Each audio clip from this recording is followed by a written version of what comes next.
Okay, good morning. This is Wednesday morning, the 16th of December, day 16 of the 31 days of Tipmas and the 31-day blog post challenge. I am Linda Pearl. I've got a little bit of a shadow going on here, and I'm sorry. From onequiltingcircle.com, and this is our regular Wednesday morning at 10 o'clock feed. No sense, just because it's 8 days to Christmas, no sense to care in changing it off at this point. If you are out there and want to wave to me or say, hey, that would be great so I can see this, I'm actually back on the phone doing this morning because I'm going to be posting this on my blog this morning as part of the challenge blogs, whatever, 5 books that I think every quilter should have something along this line in their library. I have several. And can I just say, morning, Barb. Can I just say that Santa's coming at noontime on Saturday because I scored a hair appointment and I can't stand it. We're one step away from Mike taking the rotary cutter to my hair.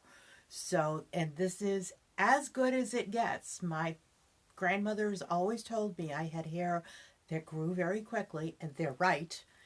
And so this is, I can't do this anymore. So, and I just lost an earring. So we're just having a great day. But it's Wednesday, and I want to take an opportunity to wish you all happy chocolate covered something day. And thank you, Hannaford To Go. I had something that I could use for a prop in the kitchen. This is chocolate covered strawberry crisps. They're delicious. They're addictive. They're almost gone, but that's okay. So whenever we have a holiday like that, I always encourage friends to enjoy and celebrate responsibly. So one bag would be responsible. More than one bag would be, hey, it's Christmas 2020. Who the hell knows? So that's where we're going today. Before we get started with the book list, and the list and the video will be up on my blog later on today, couple things I wanted to mention. Today is the day that the recap post will be going out to my mailing list, so if you've missed any of them along the way in the last week, there'll be a link so you can go and look at them at your leisure today as you're waiting for the snow to come, assuming we've all run to the store and there's no more bread or milk to be found. And it's December 16th. I've missed one so far. That's in and of itself. I proved something to myself. It can be done. Do I recommend doing this in December? Not really, but it is what it is, and nothing worth doing is worth, doing halfway. The Monday mini classes that I normally run in the studio here, Monday night, December 28th is the next one, and that is the mother of all New Year's parties. That's when you're going to come. You're going to tell us all one thing that 2020 taught you about yourself that you can bring with you into 2021. And then the bitch fest and the prizes and the mayhem and the merriment will commence. I have high expectations. It's a Zoom event. Morning, Kathy. It's a Zoom event. It's free. But I do need you to register. Go to the link on my blog. Go to the link on my webpage and click on the link to sign up because it's a private Zoom meeting. I don't publish my Zoom events online for Facebook because that just, some people don't have enough to do with their time, and you don't need to see that, and I don't need to deal with it. So it's a private Zoom link. This one is free. We're going to go from there. I can tell you that the January Monday mini session will be going up later today, and it will be available in my shop. That is going to be a repeat of the Cricut, Getting to Know Your Cricut as a quilter event. For all of those people that got Cricuts for Christmas or have been playing around with them and they're ready to tear their hair out, we're going to walk you through seeing how you do it and all of that. So we're going to repeat the Monday mini session in January, and then we're going to go off to the races and see what's going on. I have classes that are going to be dropping in the next week, uh, largely surrounding the Cricut, but also surrounding the Machine Quilters events. So you'll want to check out the links, and that'll all be in the interim emails, and you'll get a recap of it when I send out the December 31st Cornerstones, last one of the year. So we'll see how that's going. What else did I want to tell you? Had 2 baby quilt commissions leave the studio yesterday. They should be arriving today. Twins. Good friend. They're done. I'm happy. She said she's happy from the pictures. We're good with this. I'm ready to move on. At this point, next week's Facebook Live will be a recap of whatever happened to my UFO list, because it's looking very much like it looked at the beginning of the year. I know Barb Griffey is on here and she puts me to shame, but I did not nearly accomplish what some people did. The good news is next year is another year and we'll see where we go.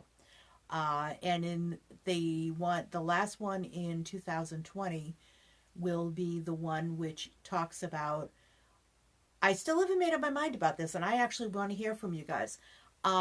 Fearless was my 2020 word of the year. It served me very well. It's taken me places I didn't know. But there's a lot of things that when I started the year for 2020, I thought I was going to get done and I didn't. And so now I'm not sure, do I repeat Fearless? Do I bring a second one on? Because we know I like a challenge. Or what are we going to do? So I haven't quite figured out what my word of the year for 2021 is. But by 2 weeks from today, I will have a blog post, a theory, and I'll explain to you the logic behind it.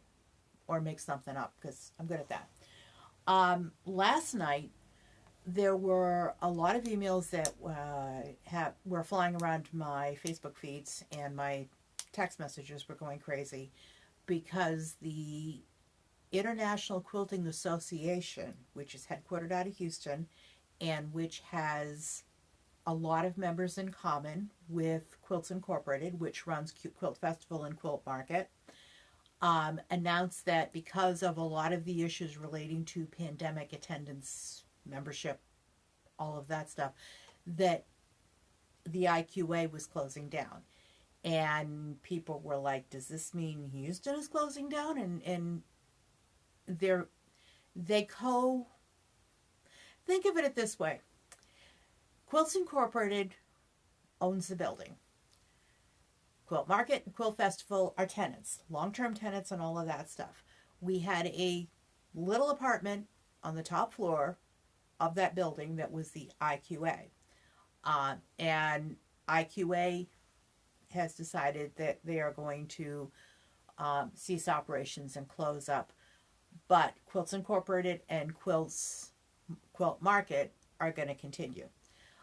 From what I can understand, there are components of the IQA that always existed within Quilts Incorporated, within Festival and Market when we went to Houston, and it could be very easy to assume that they were all part of the same event. They're not.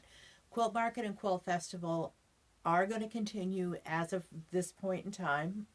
Quilt Market is at this point going to be a virtual event in March, I believe. But so no. And to that's the sum of what I know. I would refer you to Cheryl Sabata of Muppin.com, the mother of the 31-Day Blog Challenge. But Cheryl is also an IQA board member, and she put out a very thoughtful and very calming post last night in terms of what was closing, what was not. So there'll be more clarification. I think there was a lot of confusion on some people in terms of how the two things related, but that's what I know about that. At this point, with vaccines coming, I'm more optimistic about the potential for an event in Houston next year. I have no idea how I'm going to do that or what I'm going to do. So That I'm not entirely sure how that's going to play out, but there'll be a lot more information on this space. I want to thank you all for the people that watched last week's video, the 10 items that I would get. I will fix that, Kathy. Thank you for letting me know. I might have tweaked something in my Blogmas thing. I'll fix it and get back to you.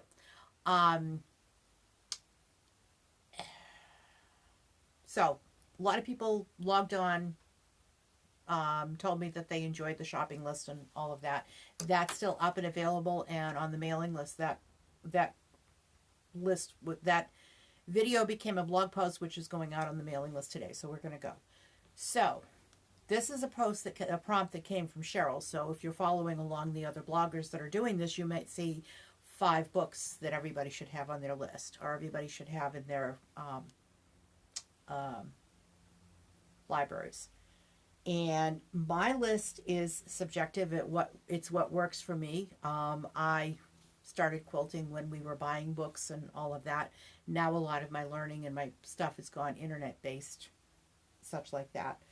But the first book that I can't recommend highly enough is Eleanor Burns' Quilt in a Day, Christmas Quilts and Crafts. I have used this book as a go-to a number of times. All of the patterns that I have, all of the stockings that I have made over the years have come out of the patterns in this book. And there are a lot of tried and true techniques. They're easy to follow directions. There's ornaments. There's, hey Janice, good morning. I'm so glad you joined us. There's a lot of good information, and it's a great reference book. You can reimagine it, reinvent it, and all of that. This has been on my sewing library for a very long time. Well used, dog-eared, that's always a good sign. This year I didn't have to make any more stockings, so I didn't pull it out, but I know exactly where I wanted to have it. So that's book number 1. Find a good themed book that you can refer time and again to for stockings and runners and mats, and you can keep going back to them for ornaments and such like that. And I have a funny ornament story at the end of the video. Don't let me forget. So that's number 1. We have coffee. Still haven't made coffee. The Christmas mugs are out of the box and they're in the kitchen, but didn't make it upstairs today. So this is my snowflake mug. Okay. The next book that I absolutely love is, a lot of the commission pieces that I have are t-shirt quilts, and I've made several of them for customers. This is a great reference book to have for not only the theory and the practice of how to actually put together a well-constructed quilt that's a t-shirt quilt, but it also will give you some great layout opportunities and some stuff to do. So that is, it's a great resource and reference. Again, it's always good when interfacing comes flying out. This is another one that is on my reference books, and I absolutely love this. This is something I use all the time. Baby quilts that just went out the door were not t-shirt quilts. But I have room in the queue for January, so if somebody needs one made, you can send them over to me and we'll talk about them. That's 2. Every good scrap quilter needs reference, because not all patterns translate well into scraps. And for what I have seen over the years, you really can't, it's an opinion, you can disagree with it, but you really can't go wrong if you have a Judy Martin book in terms of patterns and ideas and ways to go. And this is one that is well detailed. It's a bucket list quilt that I'm still collecting fabric from, but I learn a lot every time I pick it up and leaf through it. And I'm of the opinion that they're sometimes nice to just disconnect from the computer and the phone and everything else. Go pour yourself a hot coffee or something stronger, and just kind of leaf through and let your imagination go wild with it. So this is something that is a staple just for inspiration, and I love what she's done with all the sparkly backgrounds. It's something that I do a lot of when I go from there. So that's book number 3. Okay. Book number 4 is I Cheated. It's a collection of them. I'm a huge Angela Walters fan. When you're trying to translate the skills of machine quilting to a domestic machine, even when you have the wider bed, all the tools and such like that, she just breaks it down and takes a lot of the fear out of it for me. These are books that I take when I'm going to grab out my doodle pad. This is great stuff. There's actually, I have 3. She's probably got more of them, but I have a whole machine quilting section. It's the only section in my shelves that are organized where all my machine quilting ideas live. So this was easy to grab. This is Shape by Shape Collection 2. Free Motion Quilting with Angela Walters. This one is Free Motion Meandering. Oh yeah, I remember this one. That was the garden party quilt that went to VQF. So this is it's a great encouraging getting started and using as a jumping off board type of thing. So she may not be your cup of tea. You might want to start with one book and then kind of, go from here. I also have titles from Christina Corsenti. I think I'm botching that. I have books from Classes with Margaret Solomon Gunn. I mean, I have a lot of places that I can draw for inspiration. And 2021 looks like it's going to be a heavy year for that. And then you knew this was coming. My friend Terry Lucas and the Color Thread and Free Motion Quilting book that came out earlier this year. I can't tell you how much I love this book, how useful it's been as I'm trying to understand the relationship between my quilting and thread and machines and tensions and all of this. This is a really, really fabulous resource to have. Terry is this week out in Utah, and she is becoming part of the Handy Quilter Moxie Inspiration Squad, which is, I think the Moxie is slightly bigger than the sit-down machine, but not quite the size of a big machine, but she's having fun, and I'm not sure that a tanker trunk full of coffee is going to do it for her, but she's having a lot of fun. I recognize some of the other names in the class. So this is another great resource. This is where yesterday's blog post about organizing my sewing needles and how that made sense to me after seeing this came. And it also has the what I call the wine list. The thread pairs well with this thread pairs well with this machine needle. And once you know what you have for machine needles and you know what you're trying to do, having this as a resource is a great way to go. This, I will tell you, I have copies of this. This is part of the prize package that's coming for the New Year's Eve extravaganza. So thank you, Terry, for that. That basket's looking fuller than it was. So this is coming. So those are the 5 books that I absolutely love. From where I am in my quilting journey, they're resources that I would share with you. This video will be on the blog post this morning, as well as the listing of all of this. I'm pretty sure that most of these, with the possible exception of Eleanor's Christmas book, you might have to source that in out-of-print books or possibly on eBay. But most of the rest of these should be readily available at your local quilt shop, which is where we always want to shop when we can. If they don't have the title in stock, ask them if they can order it for you. Most quilt shop owners would be happy to earn your business that way, and we'll go from there. So, on to the story of my ornament. It's such a 2020 story, you gotta laugh. In my family, we've had a tradition that as long as Mike and I have been married, we have added one special ornament every year to the tree. A couple of years ago, we added 2 because we had 2 grandbabies arrive in that year, so we kind of had to do it. But this year, we don't have one yet. I refuse to put anything that's commercial, that's negative, I am not hanging paper towel on a Christmas tree. That's just not going to be what I'm going to do. I want something that's going to be timely and such like that. Well, I put my thinking cap on because we went to the stores and they're very picked over. Apparently, you can't buy an ornament or a gingerbread tree house kit to save your life. What I'm going to do is that earlier this year, I had an opportunity to take, I heard my husband downstairs. I had an opportunity to take a quilting class, a Nana and Me class with my granddaughter, and it was for her to make an ornament. And Hadley will be spending the day with me on Friday, and we'll be finishing her ornament because of all the things I want to teach her. Finishing your projects is a good thing to get into. It's good practice to get into it for. So, and at this point, all she has to do is throw buttons on it. So, my theory is I'm going to have everything out for her. We'll play with the buttons. We'll get most of them on. There's only 9 of them on her ornament, and we'll go from there.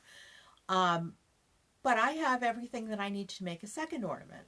And taking the class with Hadley was a wonderful, wonderful day. At 4 years old, she did really well, and it's a great memory for me. So my ornament for this year is I'm going to make a duplicate, and while Hadley is sewing hers together and I'm helping, I'm going to be putting mine together at the same time, and then mine will stay on my tree and hers will go home and she'll get to show mom and dad. It's a great plan. I'll let you know how it works. But that, I think, is going to wind up being what the ornament is for this year. And that's kind of interpreting and reinventing and just sort of going along to get along for the 2020 holiday season. It's a challenge. I have projects not done. I have gifts not wrapped. Everything is coming in the Amazon sleigh, so we're good to go with that. And I have family members that rather than sitting around and seeing them, I'm going to be connecting via Zoom, which is going to be interesting. But it's 2020. We can see 2021 over the hill. 2021 is looking like it's going to be a better year just from a I think that the news of a vaccine is going to change a lot of people's mindset. I never thought it would be here this quickly. And so that part of it is really, really good. And I'm optimistic that 2021 will be a great new start. I'm not somebody that really is a big New Year's Eve girl, but I cannot wait to say goodbye to 2020. And I hope you'll join me on Monday, December 28th. I will fix the link on my website this morning, so when you see it, you can do it. And thank you for stopping by and spending a little time with me this morning. I'll see you again next week. Bye-bye.